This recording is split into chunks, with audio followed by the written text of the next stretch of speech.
Existe uma frase curta em Gênesis, capítulo 6, versículo 4, que parece pequena demais para sustentar o peso do que ela sugere. Ela menciona os Nephilim e abre uma ferida interpretativa que nunca fechou. Metáfora? Memória histórica? Propaganda tribal?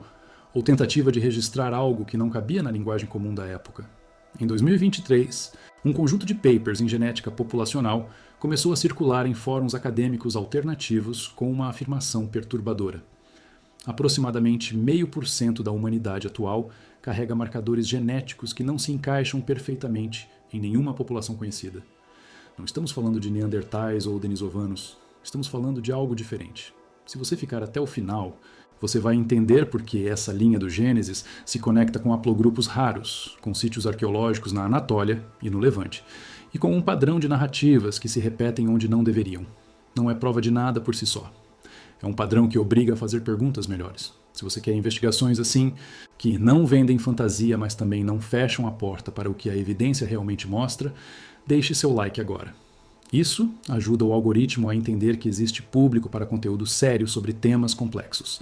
E se você tem uma interpretação própria sobre o versículo de Gênesis 6.4, deixe nos comentários. Vamos voltar a isso. Hoje, vamos montar um caso investigativo com 3 entregas claras. Primeira, o que o texto hebraico original de Gênesis 6.4 realmente permite afirmar sobre os Nephilim, sem projetar interpretações modernas. Segunda, o que estudos recentes de DNA antigo encontraram em populações do Neolítico tardio e da Idade do Bronze, que não se encaixa nas narrativas convencionais de migração. Terceira, avaliar se a afirmação de que 0,5% da humanidade carrega esses marcadores tem base em ciência revisada por pares, ou se é extrapolação de dados preliminares. Ao longo disso, vamos abrir pelo menos 4 perguntas. Quem eram os filhos de Deus mencionados no mesmo versículo? Por que o termo Nephilim aparece apenas 2 vezes em todo o Tanakh? O que explica a presença do haplogrupo X2A em populações separadas por oceanos? E por que a arqueologia encontra estruturas megalíticas cujo método de construção ainda é disputado, justamente nas regiões onde textos antigos falam de gigantes?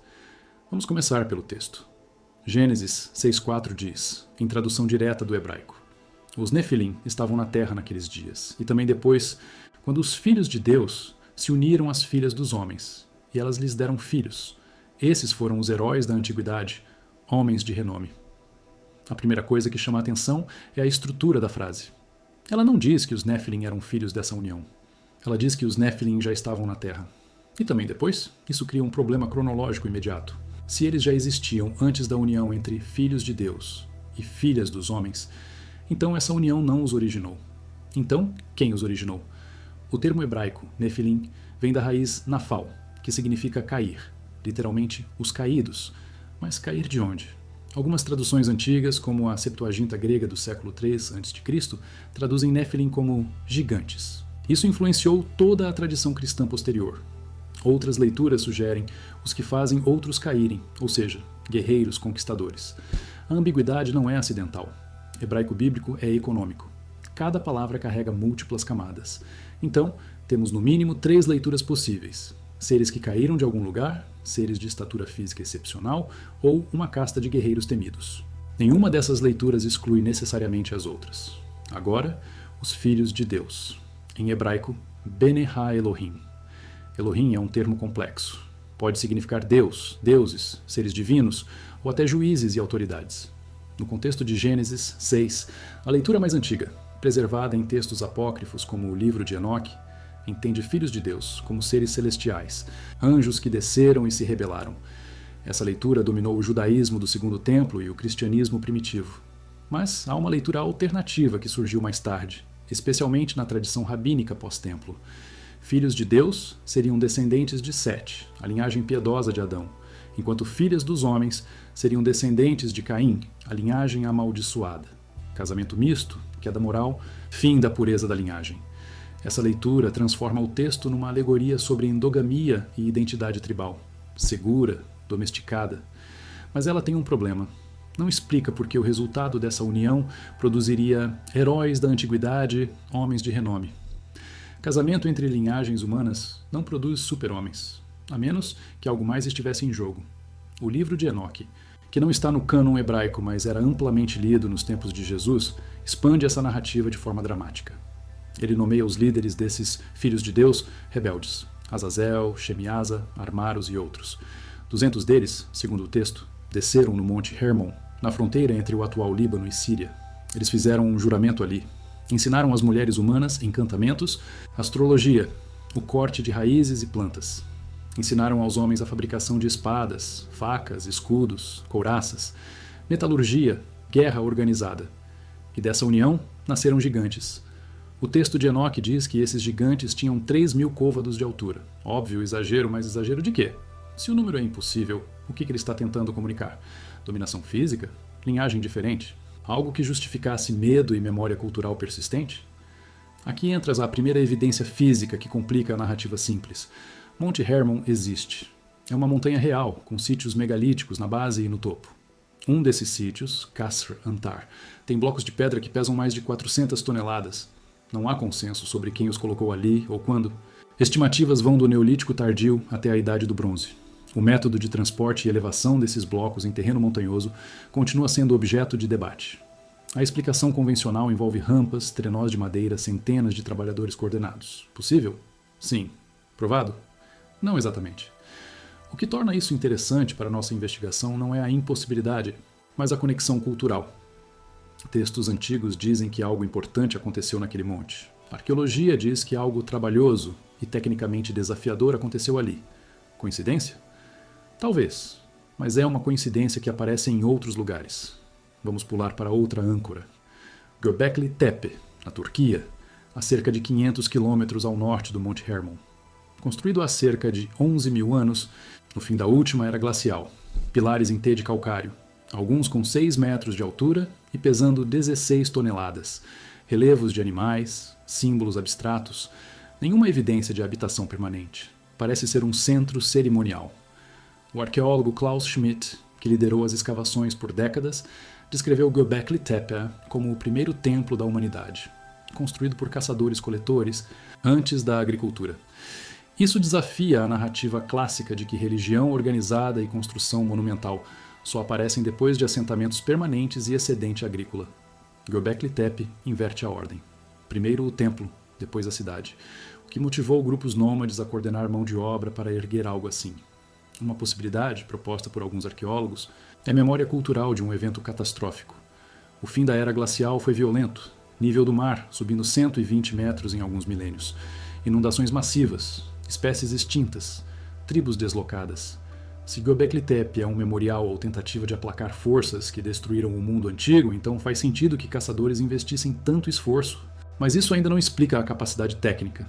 Cortar, transportar e erguer pilares de 16 toneladas com ferramentas de pedra exige conhecimento de mecânica, coordenação social e, muito provavelmente, algum tipo de liderança centralizada.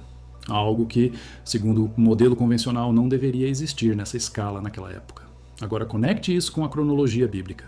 Gênesis 6 acontece antes do dilúvio. Enoque, escrevendo na tradição do Segundo Templo, coloca a rebelião dos vigilantes também antes do dilúvio. O dilúvio, na narrativa bíblica, é o evento que encerra a era dos Nefilim. Quase. Porque Gênesis 6,4 diz e também depois. Os Nefilim reaparecem em Números 13, quando os espiões israelitas retornam de Canaã e reportam. Vimos ali os Nefilim, os filhos de Anak, descendentes dos Nefilim. Parecíamos gafanhotos aos nossos olhos, e assim éramos aos olhos deles. Isso é cerca de 400 a 500 anos depois do Êxodo, que a cronologia tradicional coloca por volta de 1400 a.C. Se os Nefilim foram destruídos no dilúvio, como eles reaparecem? A resposta usual é que alguns sobreviveram, ou que houve uma segunda incursão de filhos de Deus. Textos não explicam isso, deixam aberto. Os Anakim, mencionados junto com os Nefilim, são descritos em várias passagens como uma raça de gigantes que habitava Canaã, especialmente Hebron.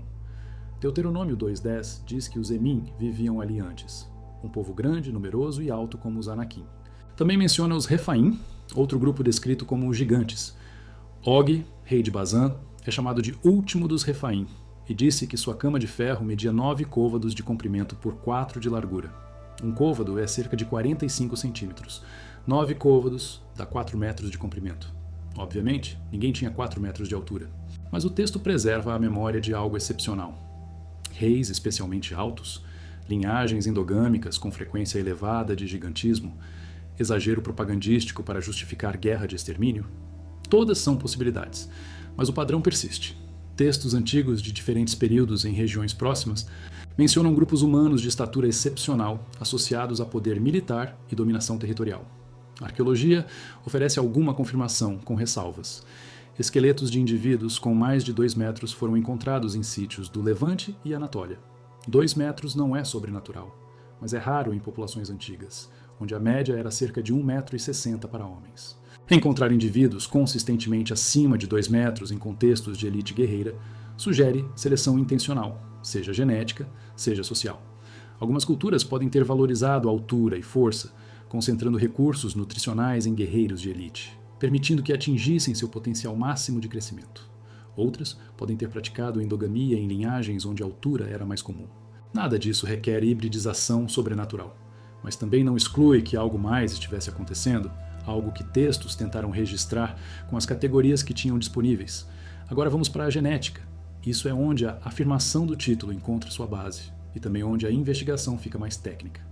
Nos últimos 20 anos, paleogenética revolucionou nossa compreensão de populações antigas.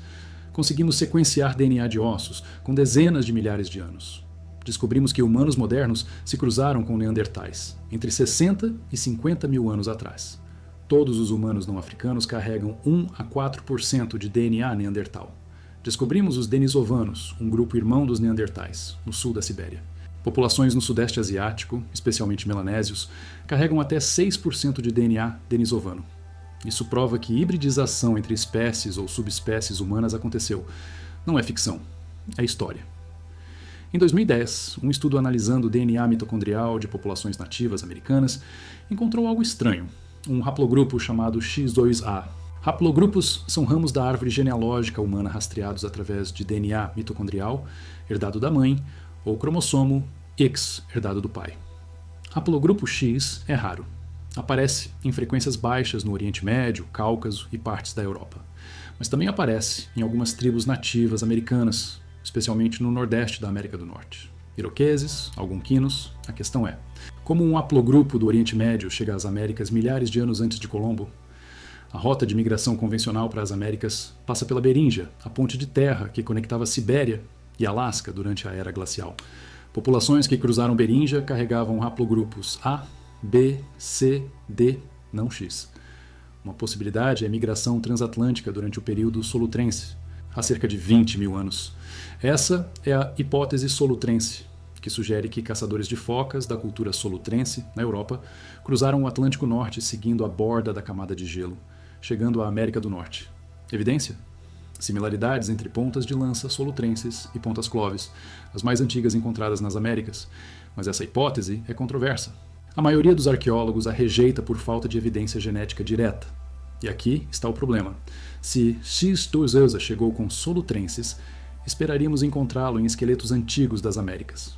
Mas a maioria dos esqueletos antigos testados não tem X2A. Ele aparece em populações modernas, mas não em suas âncoras temporais profundas. Isso sugere entrada mais recente ou amostragem insuficiente. Nenhuma das explicações é satisfatória. Outro marcador problemático: fragmentos de DNA no genoma de algumas populações do Pacífico, que não correspondem a denisovanos conhecidos. Em 2019, um estudo publicado na Nature analisou genomas de filipinos e outras populações austronésias. Encontrou segmentos de DNA arcaico, que se ramificam antes da separação entre neandertais e denisovanos.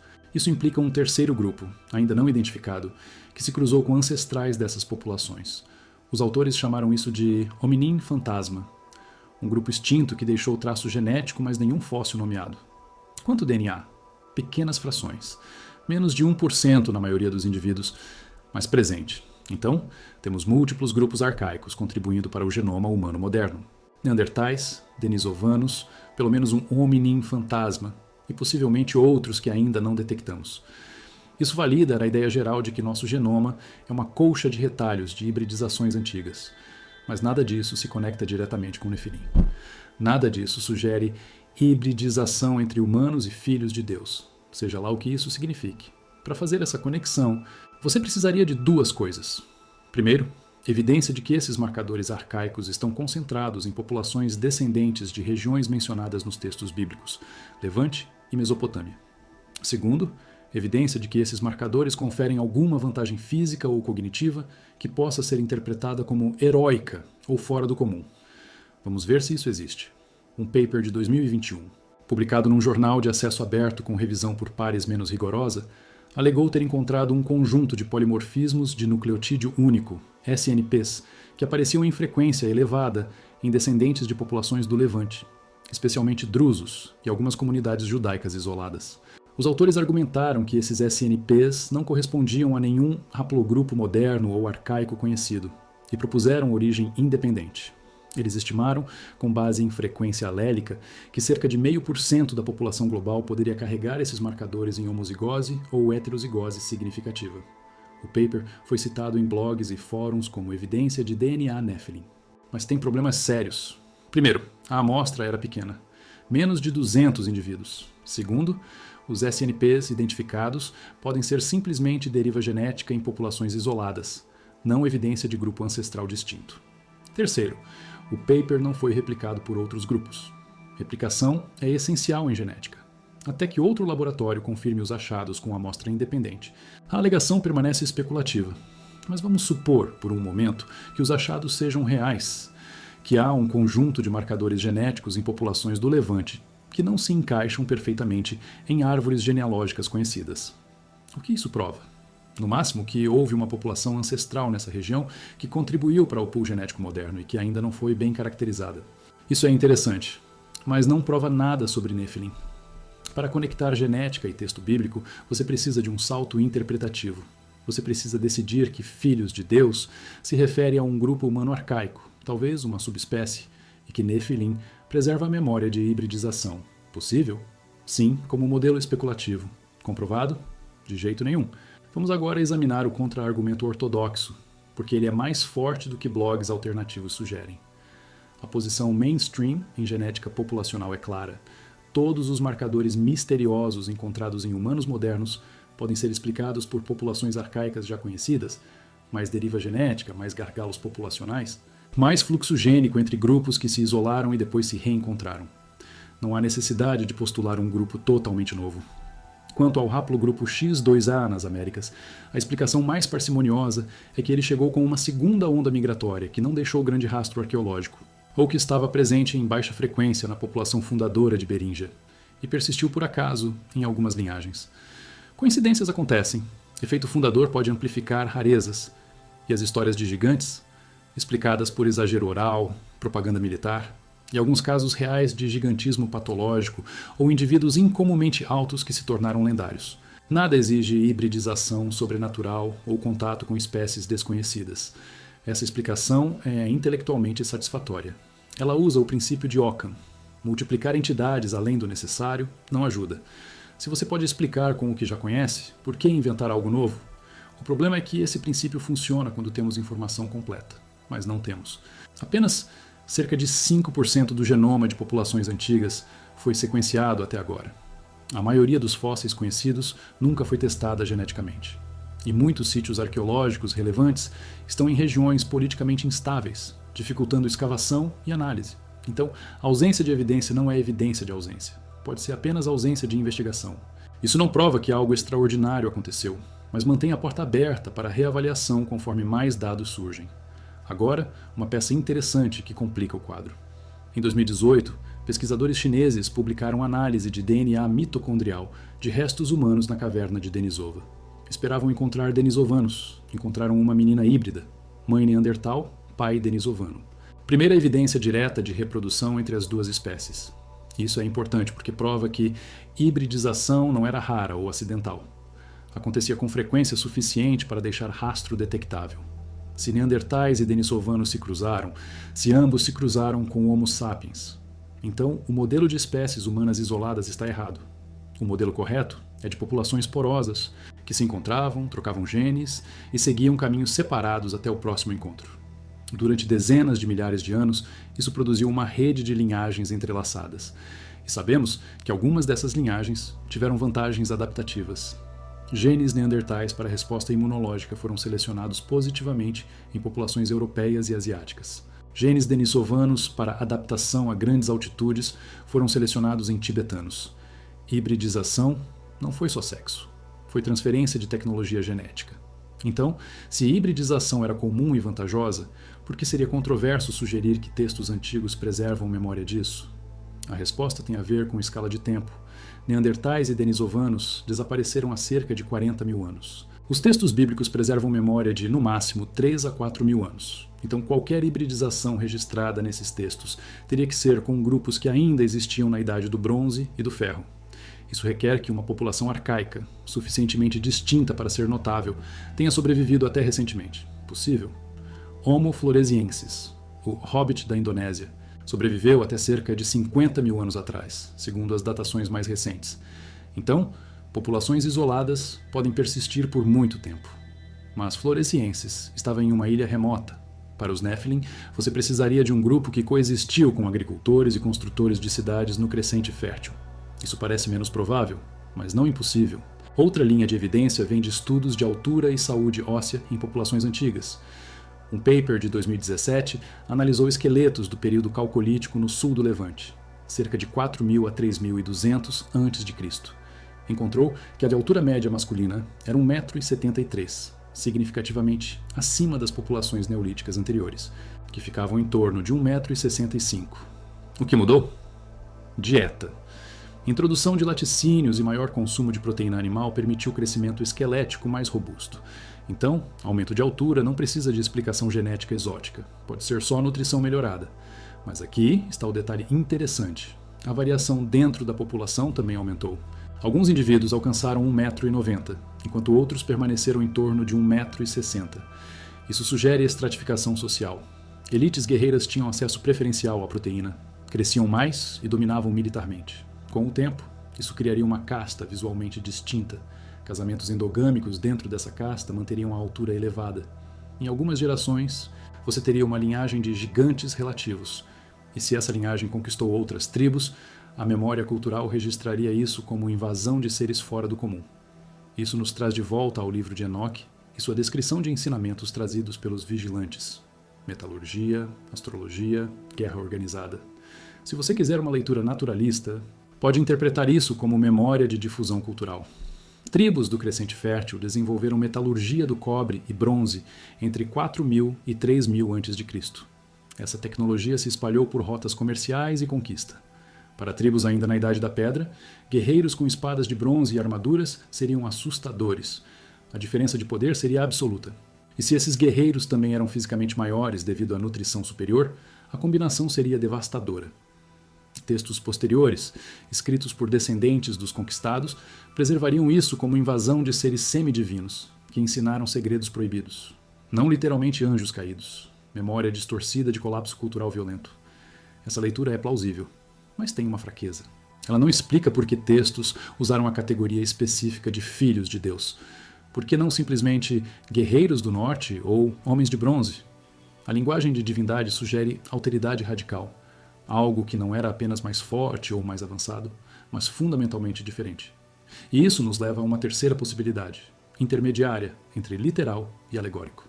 Alguns antropólogos propõem que filhos de Deus refere-se a linhagens sacerdotais ou reais, que reivindicavam descendência divina.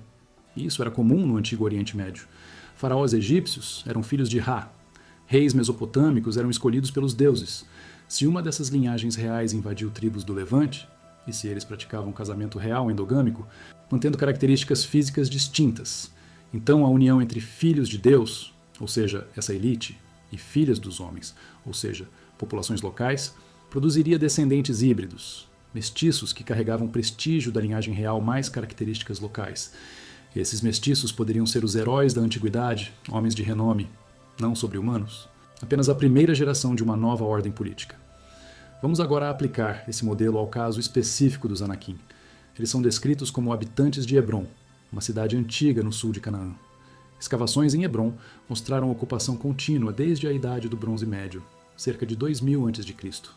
Não há evidência de uma população fisicamente distinta, mas há evidência de uma elite fortificada. Muros ciclópicos construídos com pedras não trabalhadas, algumas pesando várias toneladas.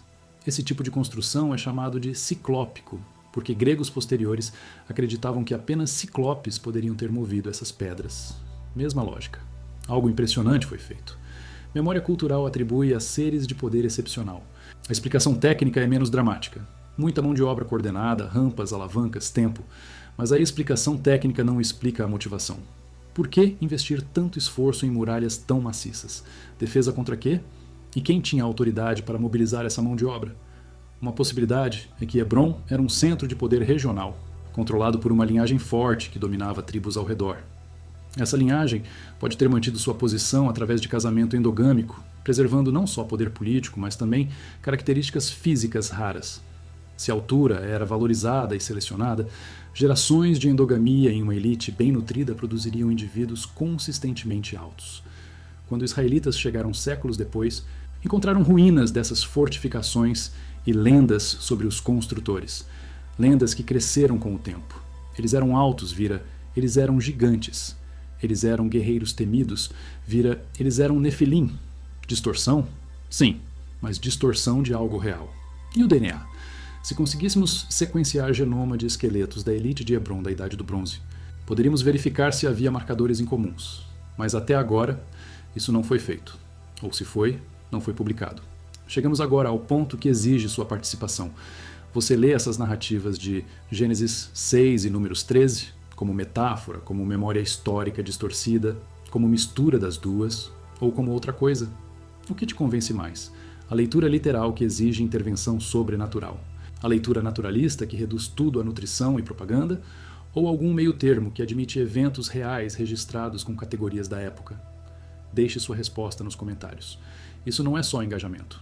É mapeamento de como diferentes leitores processam evidência incompleta. E nos ajuda a calibrar futuros episódios. Agora vamos para uma camada mais profunda. Se os filhos de Deus não são literalmente anjos, mas também não são apenas humanos comuns, o que poderiam ser? Uma proposta que circula em círculos acadêmicos marginais é que eles eram sobreviventes de uma população pré-diluviana tecnologicamente avançada, não alienígenas, não anjos.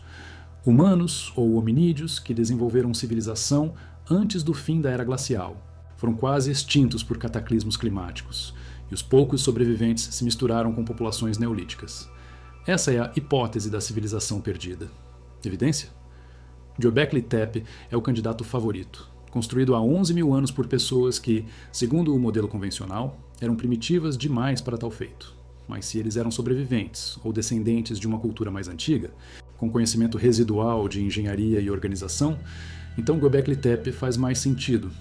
Não como templo construído do zero por caçadores, mas como tentativa de reconstruir algo que foi perdido. Essa hipótese é especulativa. Não há evidência direta de civilização avançada pré-glacial. Mas há evidência de que o fim da era glacial foi traumático. O evento Younger Dryas, há cerca de 12.800 anos, foi um período de resfriamento abrupto que durou 1.200 anos. Causas ainda são debatidas. Impacto de cometa, erupção vulcânica, colapso da circulação oceânica. Qualquer que seja a causa, o efeito foi devastador. Megafauna extinta, florestas substituídas por tundra, populações humanas reduzidas. Quando o clima se estabilizou novamente, cerca de 9.500 a.C., as populações que sobreviveram tiveram que recomeçar.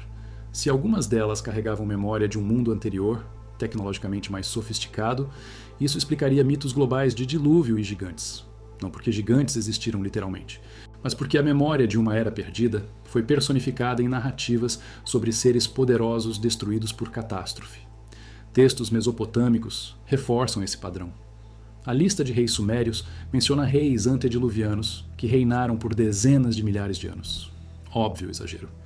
Mas exagero de quê? De linhagens muito antigas, de continuidade dinástica através de caos climático? A epopeia de Gilgamesh fala de Utnapishtim, que sobreviveu ao dilúvio e recebeu imortalidade dos deuses. O paralelo com Noé é óbvio, mas Utnapishtim também ensina Gilgamesh sobre o mundo antes do dilúvio, um tempo quando deuses caminhavam entre humanos. Isso pode ser memória codificada de um período quando populações com tecnologia superior interagiam com populações neolíticas. Deuses, não literalmente, mas indivíduos com conhecimento que parecia mágico para quem não o tinha. Essa interpretação transforma Nefilim de seres sobrenaturais em marcadores de descontinuidade cultural. Eles representam a linha entre o mundo antigo e o novo, entre a era dos construtores de megalitos e a era dos agricultores sedentários, entre conhecimento perdido e conhecimento reconstruído.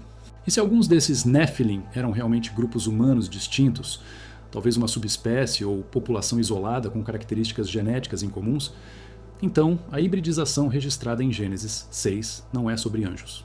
É sobre o último capítulo da história de interação entre Homo sapiens e outras linhagens humanas. O capítulo que aconteceu tão recentemente que deixou não só fósseis, mas textos. Isso nos leva de volta à genética. Se essa interpretação estiver correta, esperaríamos encontrar marcadores genéticos em populações do Levante que se ramificam antes das migrações conhecidas de Homo sapiens. E, de forma limitada, encontramos, mas não o suficiente para confirmar. Os estudos são preliminares, as amostras pequenas, as análises sujeitas a viés de seleção. O que precisamos é sequenciamento em larga escala de esqueletos da Idade do Bronze e Neolítico na região. Centenas de indivíduos, não dezenas, cobertura genômica completa, não apenas DNA mitocondrial, e comparação sistemática com bancos de dados de populações arcaicas já conhecidas. Isso está começando a acontecer. Grandes projetos internacionais estão digitalizando o genoma de populações antigas. Nos próximos 10 anos, teremos dados muito melhores. E aí saberemos. Enquanto isso, o que temos? Textos que mencionam Nephilim de forma ambígua. Arqueologia que mostra construções impressionantes em regiões mencionadas nos textos. Evidência genética de hibridização entre humanos e grupos arcaicos, mas nenhuma conexão direta com Nephilim. E uma série de anomalias pequenas, haplogrupos raros, SNPs inexplicados que podem ou não significar algo. Não é prova, mas é um conjunto de dados que não se encaixa perfeitamente em narrativas simples, e isso é suficiente para manter a investigação aberta. Agora, a afirmação específica do título. 0,5% da humanidade carrega marcadores genéticos Nephilim. De onde vem esse número? Rastreando a alegação, chegamos ao paper de 2021 que mencionei. Os autores estimaram que os SNPs identificados apareciam em frequência de cerca de 0,5% em sua amostra. Depois, extrapolaram isso para a população global, assumindo distribuição uniforme. Mas distribuição não é uniforme. Se esses marcadores são reais e específicos do Levante, eles estariam concentrados em descendentes dessas populações. Judeus, drusos, algumas populações árabes e turcas. Não chineses, não africanos, subsaarianos, não ameríndios. Então, 0,5% global é provavelmente exagero. Talvez 5 a 10% em populações descendentes do Levante. E perto de zero em outras.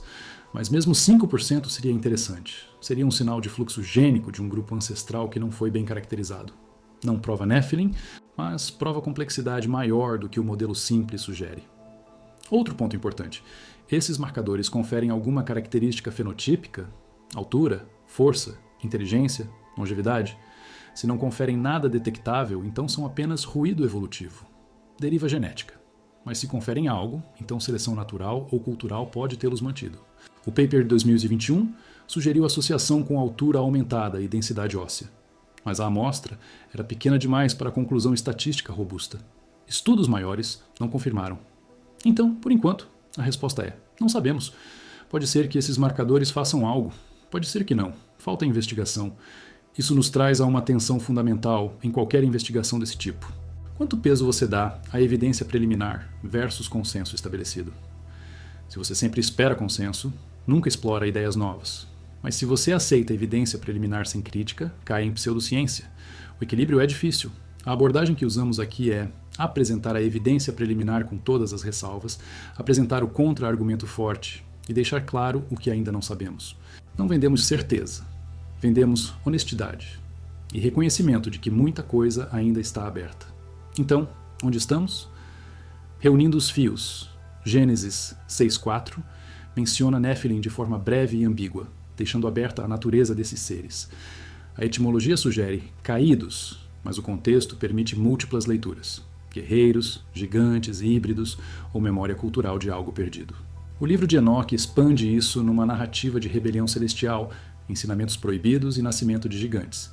Textos posteriores, Números e Deuteronômio, preservam memória de populações chamadas Anakim e Refaim, descritas como excepcionalmente altas e militarmente dominantes. A arqueologia confirma construções megalíticas em regiões mencionadas nos textos, Hebron, Monte Hermon e mais ao norte, em Göbekli Tepe. Métodos de construção continuam disputados, mas capacidade técnica e organização social necessárias estão bem acima do que o modelo convencional prevê para as épocas propostas. Genética mostra que hibridização entre grupos humanos distintos aconteceu repetidamente. Neandertais, denisovanos e pelo menos um hominem fantasma contribuíram para o genoma moderno. Haplogrupos raros, como o X2A, aparecem em lugares inesperados, sugerindo migrações não mapeadas ou populações fundadoras não caracterizadas. Estudos preliminares identificaram SNPs em populações do Levante que não se encaixam perfeitamente em árvores genealógicas conhecidas, mas esses estudos não foram replicados e permanecem controversos. A estimativa de que 0,5% da humanidade carrega marcadores Nephilim vem de extrapolação estatística fraca, baseada em amostra pequena e sem confirmação independente. Realisticamente, se esses marcadores existem, estariam concentrados em descendentes do crescente fértil, não distribuídos globalmente. Agora vamos estruturar 3 cenários finais com base no que a evidência permite. Cenário A. Leitura naturalista completa. Nefilim são uma categoria literária, não histórica. Filhos de Deus são linhagens sacerdotais ou reais que reivindicavam descendência divina, prática comum no Antigo Oriente Médio. A união com filhas dos homens é memória de casamentos políticos entre elite e populações locais. Heróis da antiguidade são fundadores de dinastias. As histórias de gigantes refletem exagero oral, alguns casos de indivíduos incomumente altos selecionados para a guerra, e propaganda para justificar conquista. Construções megalíticas são impressionantes, mas explicáveis por trabalho coordenado e técnicas que não deixaram registro escrito. Marcadores genéticos raros são deriva em populações isoladas, não evidência de grupo ancestral distinto. Prós. Parcimoniosa, não multiplica entidades compatível com ciência estabelecida. Contras, não explica totalmente a linguagem de alteridade radical nos textos, nem a concentração de narrativas similares em regiões específicas, nem algumas anomalias genéticas que persistem sem explicação clara. Cenário B. Memória histórica de hibridização tardia com o grupo arcaico. Nefilim preservam memória distorcida de encontros entre Homo sapiens e uma população humana ou hominídea distinta, que sobreviveu até o Neolítico tardio ou Idade do Bronze. Essa população era minoritária, talvez isolada em regiões montanhosas, e foi absorvida ou exterminada por expansão agrícola. Alguns indivíduos dessa população tinham características físicas distintas, altura, robustez óssea, que os tornavam valiosos como guerreiros. Hibridização aconteceu, deixou traço genético, mas foi raro o suficiente para não aparecer em grandes bancos de dados. Textos preservaram isso como união entre filhos de Deus e humanos, porque a diferença era visível e culturalmente significativa. Prós explica a linguagem de alteridade, compatível com o padrão conhecido de hibridização humana e preditiva, sugere onde buscar evidência genética e arqueológica. Contras, especulativa, sem evidência direta de tal população tardia, e exige descobertas futuras para validação. Cenário C, deslocamento cultural e tecnológico codificado como mito. Nefilim são uma categoria mítica que codifica a memória de colapso e transformação. O fim da era glacial destruiu uma rede de culturas avançadas, possível origem de Göbekli Tepe e outros sítios megalíticos. Sobreviventes carregavam conhecimento residual, engenharia, astronomia, metalurgia, que transmitiram a populações neolíticas. Esse conhecimento foi percebido como quase mágico, e os portadores foram divinizados em memória cultural. Filhos de Deus são esses portadores de conhecimento. Filhos dos homens são populações locais. Hibridização não é genética, é cultural. Transferência de tecnologia e organização social. Os gigantes nascidos dessa união são as primeiras cidades-estado, primeiras hierarquias complexas, primeiros exércitos organizados. Prós explica padrão global de narrativas de dilúvio e seres poderosos antediluvianos, compatível com evidência de trauma climático no Younger Dryas, e não exige biologia exótica. Contras, altamente interpretativa, difícil de testar diretamente e reduz textos à alegoria de um modo que pode ignorar a intenção original dos autores. Qual cenário é mais provável? Depende do que você valoriza como evidência. Se você prioriza parcimônia e aderência ao consenso científico, cenário A. Se você está disposto a especular com base em anomalias genéticas e arqueológicas, cenário B. Se você prefere modelos que sintetizam mito e história sem invocar biologia não convencional, cenário C. Nenhum deles é comprovado. Todos são modelos explicativos, que tentam dar sentido a dados fragmentados e textos ambíguos. O que sabemos com certeza é limitado. Textos antigos mencionam Nefilim e grupos associados. Construções megalíticas existem nas regiões relevantes. Hibridização entre grupos humanos aconteceu. E há anomalias genéticas menores ainda não explicadas. O resto é interpretação. Mas interpretação não é inútil. Modelos explicativos orientam investigação futura. Se cenário B for levado a sério, isso direciona recursos para sequenciamento de populações específicas e busca de sítios arqueológicos em regiões montanhosas isoladas. Se cenário C for levado a sério, isso direciona a atenção para a continuidade cultural, através de colapsos climáticos e transmissão de conhecimento tecnológico entre períodos. Modelos competindo entre si é como ciência avança. O problema é quando um modelo é tratado como verdade estabelecida antes de ter evidência suficiente. E isso acontece em ambos os lados. Ortodoxia às vezes fecha questões prematuramente. Teoria alternativa às vezes afirma certeza sem base. O caminho do meio é manter modelos concorrentes ativos até que dados decisivos apareçam. Agora, uma implicação mais ampla. Se Nefilim são memória de algo real, seja hibridização genética, deslocamento cultural ou outra coisa, então outros mitos podem ser também. Titãs gregos, que foram derrotados pelos deuses olímpicos. Fomorianos irlandeses, raça de gigantes que habitavam a Irlanda antes dos Tuatha Dé Danann. Asura hindus, que guerrearam contra os Devas. Jotnar nórdicos, gigantes que ameaçam constantemente os deuses de Asgard. Rakshasa budistas, seres poderosos mas moralmente ambíguos. O padrão é global. Histórias de seres grandes, antigos, poderosos, que foram derrotados ou absorvidos por uma nova ordem. Se todas essas narrativas são só fantasia, por que elas rimam? Por que culturas separadas por oceanos desenvolveram variações da mesma história? Uma resposta possível, porque a estrutura narrativa de velha ordem superada por nova ordem é universalmente útil. Toda a sociedade precisa justificar sua existência sobre as ruínas de quem veio antes. Então, a história de gigantes derrotados é template cultural, não memória histórica. Outra resposta, porque algo realmente aconteceu, um evento ou processo global que deixou marcas em múltiplas culturas. O fim da era glacial, colapso das megafaunas, transição de caça-coleta para a agricultura. Esses foram traumas universais. E talvez gigantes são uma forma de codificar isso. Personificar o mundo antigo como seres poderosos que foram embora. Terceira resposta. Porque realmente houve populações distintas, talvez várias, que coexistiram e competiram com o Homo sapiens até recentemente em termos evolutivos, e memória disso foi preservada. Essa é a resposta mais controversa, mas não impossível. Um dado que apoia a terceira resposta. Homo floresiensis foi descoberto em 2003. Antes disso, ninguém sabia que uma espécie humana de 1 metro de altura havia sobrevivido até 50 mil anos atrás. E Floresiensis foi achado quase por acidente em uma ilha remota. Quantas outras populações podem ter existido e desaparecido sem deixar rastro fóssil? Fósseis são raros. Preservação é caprichosa. A maior parte da história humana aconteceu em regiões tropicais e subtropicais, onde ossos se degradam rapidamente. Então, ausência de fóssil não significa ausência de população. Pode significar apenas que ainda não procuramos no lugar certo, ou que a preservação não ocorreu. DNA antigo está expandindo nosso campo de visão, mas ainda estamos no começo. A maioria das populações humanas antigas nunca terá seu genoma sequenciado, porque os ossos não sobreviveram ou estão em locais inacessíveis.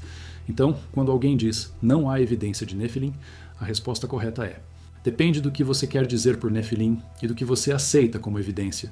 Se Nefilim são literalmente anjos de 3 km de altura que ensinaram magia, não há evidência.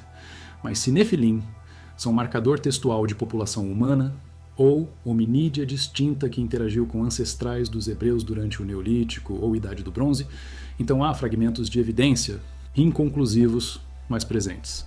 E a questão deixa de ser existiram ou não e passa a ser como interpretamos os dados que temos. Recapitulando as 3 entregas prometidas no início. Primeira, o que o texto hebraico de Gênesis 6:4 realmente diz? Ele menciona Nefilim de forma breve, não explica sua origem diretamente, e os associa a filhos de Deus e filhas dos homens de maneira ambígua, que permitiu séculos de debate. A etimologia de Nafal sugere queda, mas isso não resolve se são guerreiros, híbridos ou memória de algo perdido. Segunda entrega, o que DNA antigo mostra? Humanos modernos carregam genes de neandertais e denisovanos. Há haplogrupos raros em locais inesperados. Há estudos preliminares alegando SNPs incomuns em populações do Levante. Mas nada disso é definitivo, replicado ou conectado diretamente com textos bíblicos. A ciência estabelecida explica tudo com populações já conhecidas, mais deriva genética. A ciência especulativa sugere que pode haver mais a descobrir. Terceira entrega, avaliar a alegação de 0,5%. Ela vem de paper não replicado, amostra pequena, extrapolação fraca. Não é confiável como está. Se marcadores incomuns existem, estariam concentrados regionalmente, não globais. E ainda não sabemos se eles significam algo biologicamente. Então, o título deste documentário é provocativo, mas não totalmente sustentado. Teste de DNA revelou marcadores Nephilim. Seria mais honesto como teste de DNA encontrou anomalias genéticas em populações do Levante, que alguns interpretam como evidência de população ancestral não caracterizada, e que especulativamente pode conectar-se a narrativas de Nefilim. Mas isso não cabe num título. E aqui está a atenção. Comunicação pública de ciência exige simplificação, mas simplificação distorce. Como equilibrar acessibilidade e precisão? Não há resposta perfeita. O que tentamos fazer aqui foi usar título chamativo para atrair atenção. Depois, entregar análise honesta que qualifica esta alegação. Alguns vão achar isso insuficiente, outros vão achar que ainda assim vendemos demais. É o risco de trabalhar na fronteira entre conhecimento estabelecido e especulação responsável. Agora, uma pergunta final que não fizemos ainda. Por que isso importa? Por que gastar 9.000 palavras investigando se uma linha obscura de Gênesis tem conexão com genética? Porque a questão por trás da questão é maior. É sobre como lidamos com memória cultural. Textos antigos preservam informação, mas não do jeito que documentos modernos preservam. Eles misturam história, mito, teologia, propaganda, poesia. Extrair o núcleo factual sem jogar fora o bebê com a água do banho exige cuidado. Ceticismo extremo diz que nada nos textos é confiável.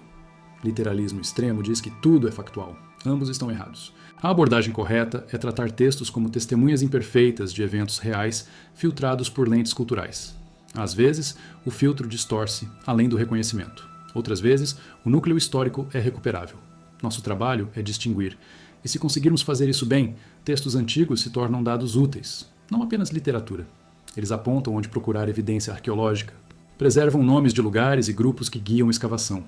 E, ocasionalmente, revelam conexões que ninguém esperava. A descoberta de Troia por Heinrich Schliemann no século XIX é o exemplo clássico. Todo mundo achava que a Ilíada de Homero era pura fantasia. Schliemann levou o texto a sério, escavou onde o poema indicava e encontrou uma cidade. Não a Troia exata do poema, com deuses descendo do Olimpo, mas uma cidade real que foi destruída e reconstruída múltiplas vezes, exatamente como o texto sugeria. Isso não prova que Aquiles existiu, mas prova que memória histórica estava embutida em narrativa mítica. O mesmo pode ser verdade para Nefilim. Pode não haver gigantes de 3 metros com origens angelicais, mas pode haver um núcleo de interação entre grupos humanos distintos que foi dramatizado e teologizado ao longo dos séculos. Última reflexão. Toda investigação desse tipo é provisória. Dados mudam. Novos fósseis são encontrados. Novas técnicas de sequenciamento revelam detalhes antes invisíveis. Interpretações que hoje parecem sólidas podem ser descartadas amanhã. E interpretações que hoje parecem especulativas podem ser validadas. O que não muda é a necessidade de honestidade intelectual. Dizer o que sabemos, o que não sabemos e o que apenas suspeitamos. Apresentar argumentos opostos de forma justa. E reconhecer que certeza absoluta é rara, especialmente quando lidamos com eventos de milhares de anos atrás preservados em fragmentos de texto e osso. Então, Nefilim existiram? A resposta honesta é: depende do que você quer dizer por existir e Nefilim. Se a pergunta é: havia uma categoria de seres que os autores de Gênesis e Números chamaram de Nefilim, a resposta é sim, no sentido de que eles escreveram sobre isso. Se a pergunta é: esses seres eram literalmente o que os textos descrevem, a resposta é provavelmente não, porque textos antigos usam linguagem simbólica e exagero. Se a pergunta é: há um núcleo histórico de interação entre grupos humanos distintos por trás dessas narrativas, a resposta é possivelmente com evidência incompleta, apontando nessa direção, mas sem confirmação definitiva. E se a pergunta é: 0,5% da humanidade carrega DNA Nefilim, a resposta é não. Essa alegação específica não é sustentada por ciência revisada por pares até agora. O que fica de pé, então? Textos ambíguos, construções impressionantes, hibridização confirmada entre grupos humanos no passado, anomalias genéticas menores ainda não explicadas, e um padrão global de narrativas sobre gigantes e seres antigos. Suficiente para fechar o caso? Não. Suficiente para manter a investigação aberta? Sim. E é isso que diferencia investigação responsável de fantasia, disposição para seguir evidência onde ela levar, mas também disposição para dizer ainda não sabemos, quando essa é a resposta correta. Se você chegou até aqui, parabéns. Você acabou de processar 9.000 palavras de análise densa sobre texto, arqueologia e genética. Isso não é conteúdo fácil. Exige atenção sustentada e vontade de seguir argumentos complexos sem resolução simples. Se esse tipo de investigação te interessa, se você quer mais episódios explorando outras anomalias históricas com a mesma abordagem, sem vender fantasia, mas também sem fechar portas prematuramente, então deixe seu like, se inscreva, ative o sininho. E mais importante, compartilhe este vídeo com alguém que consegue lidar com ambiguidade. Não com alguém que quer respostas fáceis, mas com alguém que valoriza perguntas bem feitas, porque construir uma audiência para conteúdo assim é difícil. Algoritmos favorecem entretenimento rápido, não análise longa. Então, sua ajuda ativa faz diferença real. Compartilhe, comente, discuta. E se você tem acesso a papers ou dados que não mencionamos aqui, deixe nos comentários ou envie e-mail. Investigação colaborativa funciona. Investigações assim existem na fronteira entre o que sabemos e o que ainda está oculto. Nephilim podem ser memória distorcida de eventos reais, podem ser construção puramente literária, ou podem ser algo intermediário que ainda não temos linguagem adequada para descrever. O próximo episódio vai explorar outra linha que cruza mito e evidência. As estruturas submersas no Mediterrâneo Oriental que alguns arqueólogos marinhos argumentam serem pré-diluvianas, e o que DNA de populações costeiras antigas revela sobre migrações não mapeadas. Até lá, continue fazendo perguntas melhores.